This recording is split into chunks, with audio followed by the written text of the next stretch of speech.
An hours-long standoff between a group of heavily armed individuals and Massachusetts State Police on an interstate ended Saturday with 11 taken into custody. The situation was resolved through negotiation and tactical maneuvers, Massachusetts State Police Colonel Christopher Mason told reporters, adding that the group members surrendered without incident. The standoff began 9 hours prior when police said the group claimed to not recognize our laws. Video shot along the interstate shows men in military-style gear holding the Moroccan flag. Police communicated with the group through a hostage negotiation team. Here's what we know about the situation.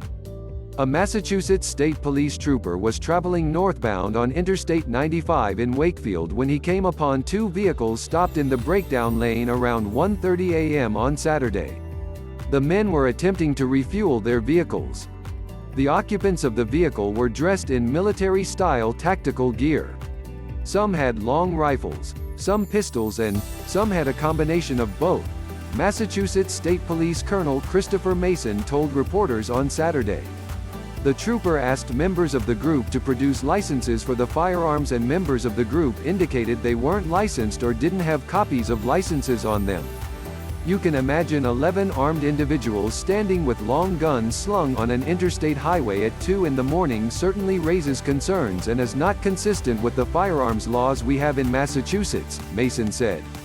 A man who identified himself to police as the leader of the group said on a video recorded after the encounter that he instructed my men to get out peacefully.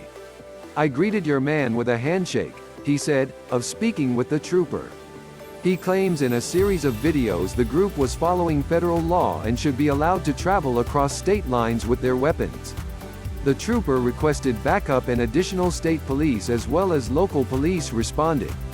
The head of state police applauded the actions of the responding trooper who he said was very patient, very understanding with them, which kept the situation from escalating.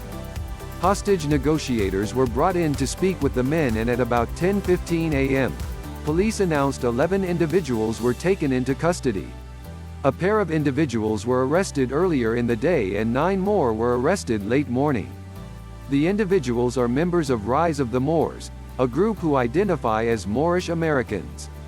The Moorish Sovereign Citizen Movement is a collection of independent organizations and lone individuals that emerged in the early 1990s as an offshoot of the anti-government Sovereign Citizens Movement, which believes that individual citizens hold sovereignty over, and are independent of, the authority of federal and state governments, the Southern Poverty Law Center says of the movement.